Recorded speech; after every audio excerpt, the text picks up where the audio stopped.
connecting to the cloud. Yes, it's recording. Okay, folks, so we're here this morning for a session taking you through the steps involved in logging a notice of intake onto the National Incident Management System. So it's an EPOE, electronic point of entry, and you'll be logging directly on to NIMS. So what has been happening in the background, your QPS team there have been preparing for this rollout and rolling out these icons onto everybody's desktop. So for those of you who are going to be logging a notice of intake, you won't have a log onto the system. You will simply go to your PC when you're going to log a notice of intake, and you will click on the incident entry icon. Now, just to explain the format of what I'm showing to you here, this is a presentation, so I'm not logging into the system directly. I have screenshots of what you will be seeing, but it is a very straightforward process. We haven't reinvented the wheel here. We all want to get the same sort of information from the notices of intake. So it's very normal questions that are being asked about what it is that has happened. So when you have clicked on the icon, you will be brought into this screen where you will click on the blue button to add a new incident. Now, this is what we call a smart screen, folks. And what I mean by that is the questions which are listed down here on the left-hand side, they will change depending on how you answer the questions. Okay, so the questions up at the top of your screen, and this is the top part of the first screen that you're going to be populating. These kind of dictate the questions that will be on the bottom part. Okay, so the very first question that you're asked here is, did this incident relate to person, property, crash, collision, or a dangerous occurrence? I have 3 examples that I'm going to take you through this morning. 2 of them are person related. One is a staff notice and the other of violence, harassment and aggression. And the second then is a patient slip, trip or fall. And then I have a dangerous occurrence at the end as well, just to show you how the screens differ. So that's the very first question. Does it relate to a person, property, crash, collision, or a dangerous occurrence? And if you're not 100% sure about these definitions or what it is that we're asking you to populate, if you click on the little eye icon that is directly after each, you see each of the questions have this little black dot you may not be able to make out that actually has an eye in it for information. And if you click into that, it will give you an explanation of exactly what it is that we are looking to be populated in that field. And I've given you 2 examples. I've given the explanation of the categorization of the incident. So it is selecting one of the following options will provide you with a series of associated questions to record the details of this incident. And it then goes on to explain a person is an incident which involved or impacted a person, e.g. a staff member, member of the public, a service user, etc. To go on to the other explanations then, a property incident involves or impacted state or third party or maybe lost property as well. Very importantly, folks, we want to emphasize that a crash collision solely relates to a vehicle. Okay, so a car, other state vehicles, maybe helicopter, ships, etc. It is not to reflect maybe somebody running into a wall, okay? To really emphasize if a person or an individual is affected either physically or psychologically, it is a person incident, okay? And also then to stress that a dangerous occurrence is a situation that could have affected multiple people. Okay, the main difference between a dangerous occurrence and a person, for example, is that there's no name field. Okay, there's no one person affected. It could have affected multiple people. And again, we stress that because what has happened in the past is people have come in to log something, they see the term dangerous occurrence and they go, oh, this was a dangerous situation, and they log it under dangerous occurrence. Rule of thumb, if it affects an individual, it is a person. Okay, and then the other definition that I've given here is about the free text field. So your summary of the incident. It's important that the information you provide is factual, based on the actual incident that happened, and very importantly, do not enter any identifying information. Okay, so no names, no telephone numbers or addresses. So we've chosen this as a person because it's a staff violence, harassment and aggression. We've then gone on to note the date and the time of the incident. So you can type the date in the format of 2 digits for day / 2 for month / and 4 for the year. And when you click to save that, if it's a single digit month, like the first couple of months of the year, it will remove the 0. Or you can click on this calendar icon, which will bring you into a representation of the month that you're currently in. The time is the first pick list that you encounter, okay? Any of the fields that have a magnifying glass in them like that, they are pick lists. And if you click into that field, it will list the 24-hour clock broken down into hourly slots of on the hour to a minute before the next hour. And you can choose your hour, your represented hour there. I get asked a lot by people, can I not note the exact time that the incident happened? Yes, that would be something that you would put in your brief summary. So that's your brief summary field there, and you could note the time that the incident happened. Next, we will choose our healthcare location. So you'll click on healthcare locations and you'll be brought into this screen. And you'll see when you log in here initially, it is completely empty. Okay, you have to populate something into the level E field. All right. So but as I said, it's a smart system. It will get used to you. It knows what IP address that you're logging in from. So the first time that you start to type in Mayo, the first few letters of Mayo, the system will know where you're logging in from, and it will prompt Mayo University Hospital. You can click OK on that. And once you've okayed it, then the search button here becomes active, okay? Once you hit the search button, all of the locations that are set up for Mayo Hospital and Mayo University Hospital will be listed here. Now, the first time you do it, it may look like it's brought it back in some sort of a random order. To put it in alphabetical order, you simply need to click on this column heading, okay? And it'll put it into alphabetical order, which should make it a lot easier for you to find the location that you're looking for. Once you have, just click in front of it and the select button becomes active. And when you come back out to your first screen, you'll see that Female Medical and Mayo University Hospital are populated in the 2 location fields. Now, these are not interactive fields, folks. So if you've made a mistake here, you'll just need to retrace your steps by going back into healthcare locations. So you can see those 2 fields are grayed out. Next question then, you're asked, did this happen on-site or off-site?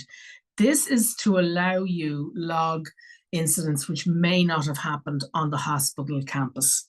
Okay, so examples that I've been provided with maybe a crash collision. So one of your ambulances is involved in a crash collision. A public health nurse or a district health nurse is off-site working with a client in their home, for example. So what you would do in those cases is you would choose the location in the locations where they are based from. You would note it as being an off-site incident, and in the specific detail, which is a free text field here, you would note where the notice of intake happened.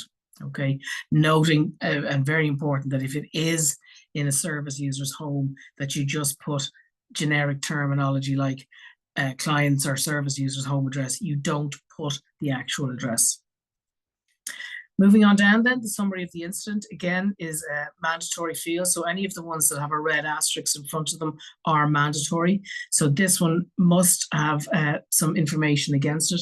And what we're noting here is that the patient was aggressive to staff spilling tea. So basically the tea person has arrived to give them tea, and they've gotten aggressive.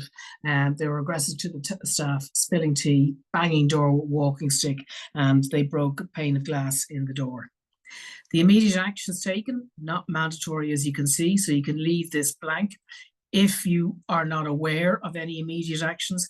But what is being noted here is that the patient calmed down and the maintenance crew were contacted to deal with the broken window and the glass. Now, when you're doing this, folks, what you would now be doing is scrolling further on down the first page. For me here, because I've split it into, for ease of you seeing it, I'm clicking onto another slide, but you will be scrolling down on NIMS, okay?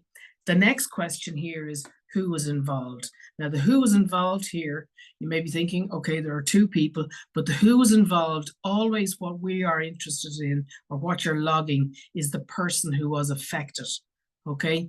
So in this case, it is the staff member. We in the State Claims Agency are only interested in the person affected, the person who may potentially go on to take a claim against the state. Okay, that's the way you should be thinking about this. So who was involved is the staff member.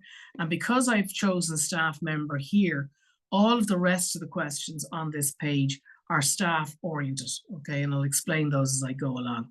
So all of my options under category of person are staff related. So I'm choosing catering, housekeeping, and under catering, housekeeping, I'm then choosing catering staff. The other option there in the pick list will be kitchen staff. The details of the person affected, I have two boxes for the name, so the surname and the first name. And then I'm asked, is the date of birth known? Yes or no? I'm saying no for the moment, but if you did click yes, then a date field would pop up here, allowing you to input the date of birth. Gender, female, male, or not known, and then you're asked for the employee number, but it isn't mandatory, as you can see, because it may not be something that you have to hand or know off the top of your head at the time. The next question is, did this incident result in an absence from work? And your options are yes, no, or to be confirmed. Now, remember that you're logging this at the time of the incident, or as close to at the time of the incident as possible. So you may not yet be aware if there was going to be an absence from work as a result. Okay, so you can put no, or you can put to be confirmed. If you were to choose yes, then similar to the date of birth, a date field would pop up here, allowing you to input the date that the absence started. And the thought process here being that at a later stage, once this has been confirmed as an incident and saved by your approver as an incident, an additional module gets added to the then incident, which is investigation review. And in that investigation review, additional information can be added, like if there was further information about the incident, or as in this example, there was an absence and you needed to confirm the date that the individual returned to work. Okay, so once it's been saved and the investigation review module is added, that additional field of when the day they return to work is added, and when it's populated, the system then does a calculation of the lost days. Okay, so that's just give you an example of the sort of work that NIMS does in the background. So it does an awful lot of calculation on information that you put in it. And obviously then, if there was an absence and the absence was 3 days or greater, the Health and Safety Authority would need to be notified. Okay, so you'd have your date that the absence started, date that the absence ended, the last days that NIMS has calculated for you, and then if it's 3 days or greater, NIMS would pull that incident into a pre-built report that your QPS people have access to. And then the last question on this page relates to division. And for yourselves, it's always going to be acute hospital.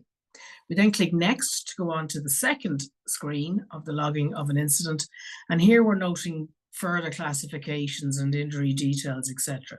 So the first question is, what was the outcome at the time of the incident? And I'm just really stressing that, folks, you're logging this at the time of the incident.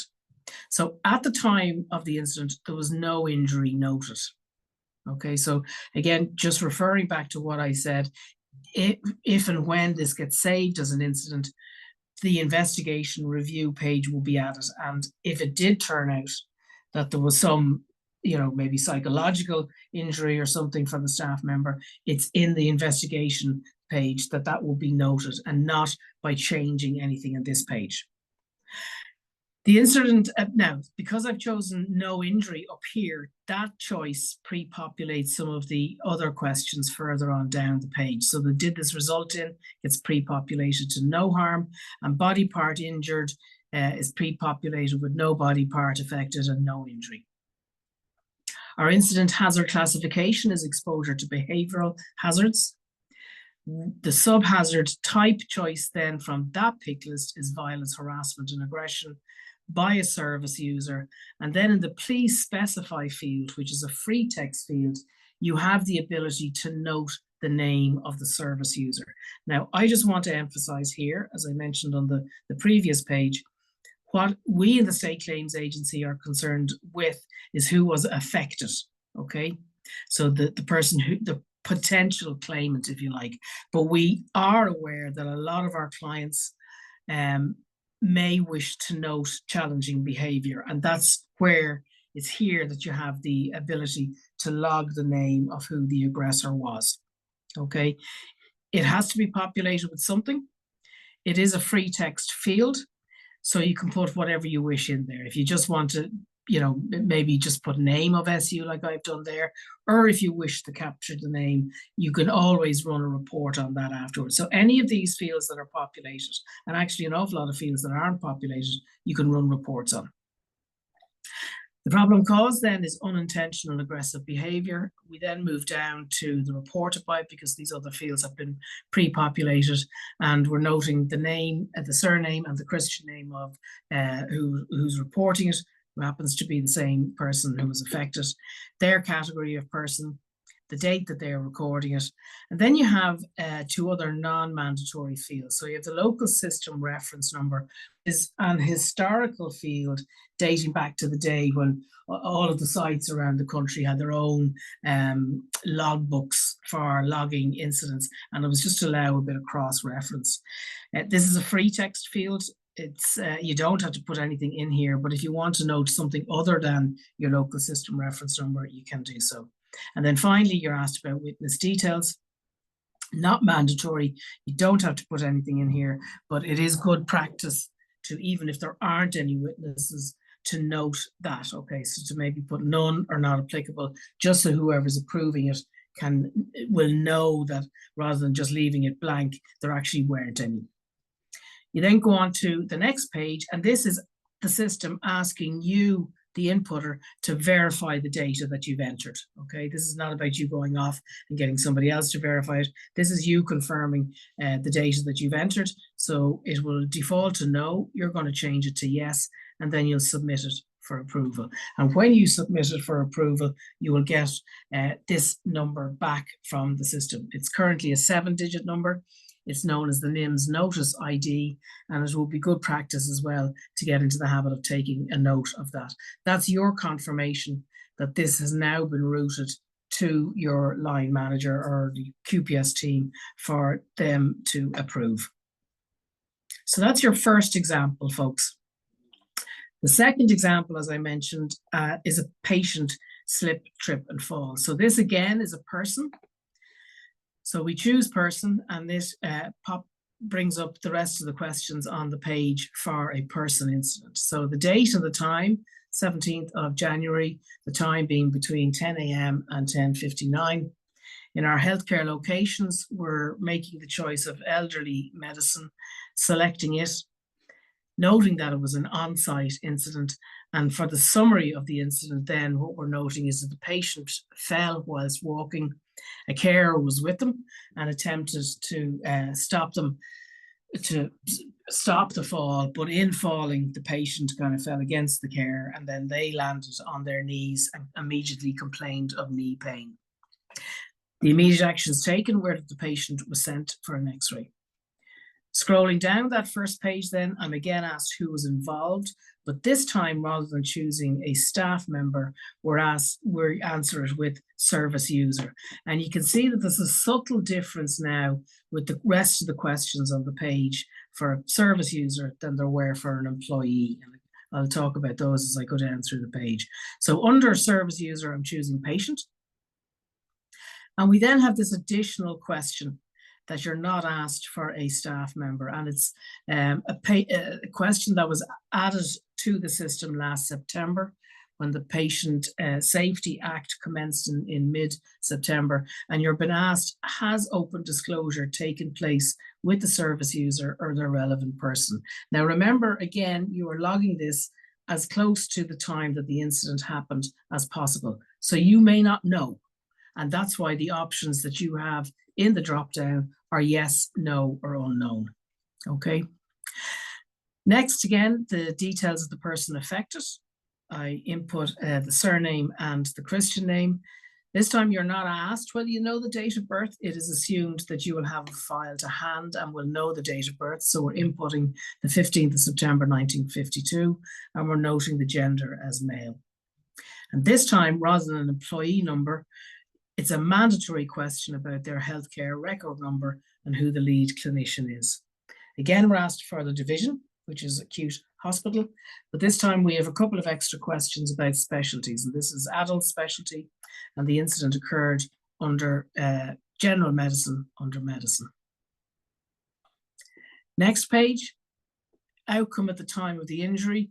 This time we're noting that it was an injury requiring medical treatment, the medical treatment being the X-ray. And again, because I've made that choice, it pre-populates that did this result in, this time, to harm, and my injury detail fields are free for me to populate when I come to them. The hazard classification this time is exposure to physical hazards. We're noting that it was a slip, trip or fall from the subhazard type on the same level. Other options in that pick list being from equipment, from stairs and stuff like that. The please specify, similar to the previous example, is a free text field, and we're just noting that they fell while walking. And the problem cause, we're choosing unknown for the moment, okay, because it is, as I said, as close to the time that the incident or the notice happened. And we don't know, it may be to do with, which are some of the other options, surface contaminants, foul play is one of those, and also one of the options is a pre-existing medical condition, which may turn out to be the case, but we won't know that until there's a bit of an investigation done. The injury details: body part injured, knees. The classification of the injury is musculoskeletal soft tissue, swelling and inflammation. Noting that Ailish Sugru, who's a member of the nursing midwifery team, are logging this on the 17th of January, leaving the local system reference number empty, and we're putting down Cormac Whelan as the healthcare assistant who was with them at the time and their number. Again, choosing next, changing no to yes to verify the data and submitting for approval, where we will get our 7-digit number back from the system. So there's 2 examples, folks. I hope you'll agree, fairly straightforward. What I would like to show you now is what it is that your approvers see. Okay, so just so that you see the other end of it, that it's not going off into a black hole someplace. Those 2 that you've input have now been routed to your approvers. They will click on the other icon that's on the desktop or on their own desktops, and they will have a log on to the system, because they are now going to be interacting and potentially updating information. So they need to stand by that, which is why they have a log on. So when they log into NIMS, they will go to this little square up at the top left-hand corner, which is their app launcher, and they will choose incident intake. And here you'll see the 3 examples that are waiting for them to approve. So there's the 2 that I've just input there, and then there's also the dangerous occurrence, which is what I'm going to show you in a moment.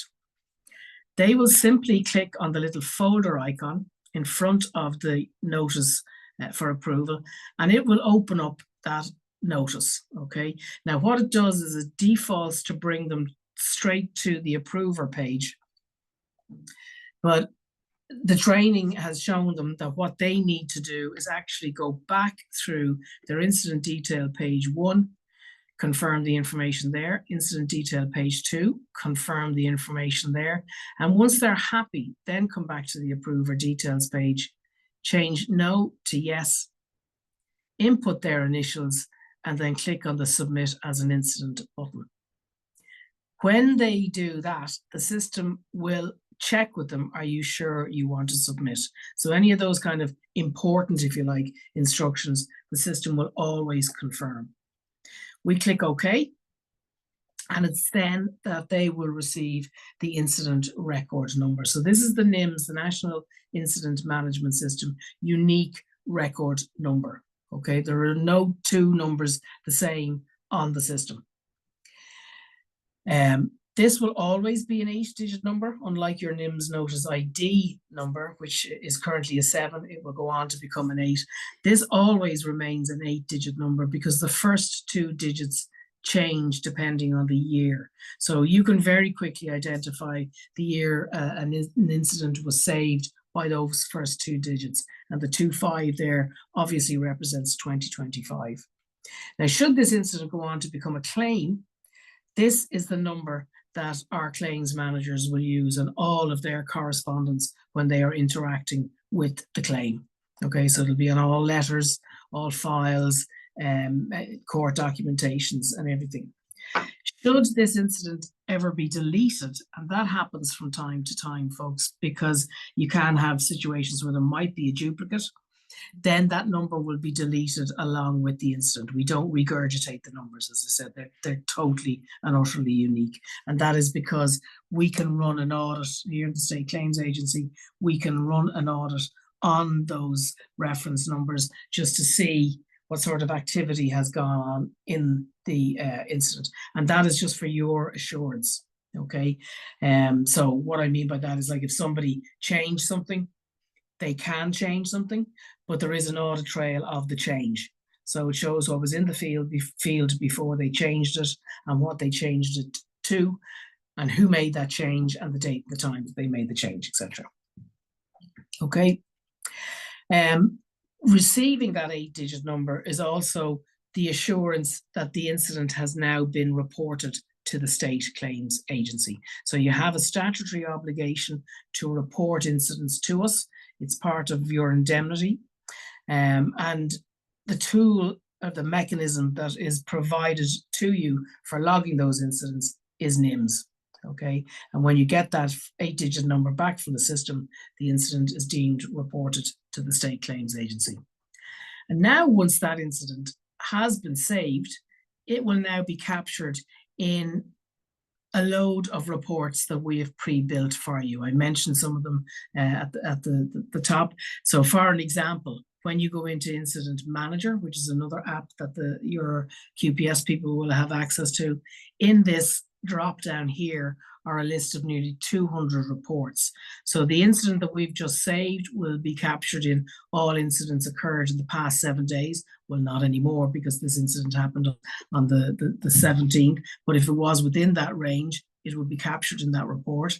It will be captured in all incidents occurred year to date. And it will also be captured in all staff member incidents occurred year to date, as well as a load of other reports that are available, as I said, in that drop-down. So that's what your QPS or your line managers will see. Okay, finally, guys, I have a dangerous occurrence example, and all of these examples are live examples that have been anonymized from the system. So I've taken them to make sure that they're kind of relevant examples, but I've totally anonymized them. So we're choosing, did this relate to, as being dangerous occurrence? And these are the only fields that need to be populated on screen 1 when you choose dangerous occurrence. Okay, you see there's no details of person affected because it is not something that will affect a lot of people. Or sorry, it is something that will have affected a lot of people and not just one individual. Okay, so having chosen dangerous occurrence, I then go on to choose the date and the time.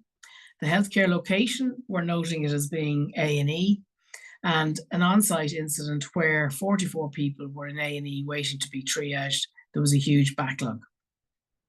Nothing else has been noted.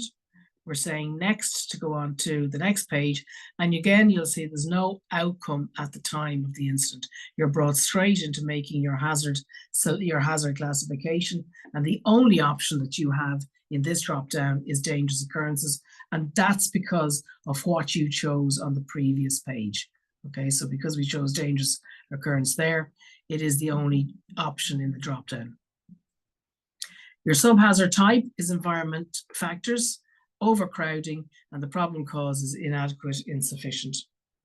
We're noting that it was logged by Sophia McCardle, who's a member of the nursing midwifery team, on the 17th of January. And once we've verified this information, we've changed no to yes, we then submit it for approval, where we get our 7-digit number back from the system. And that's it, folks. I'm just going to stop the recording now before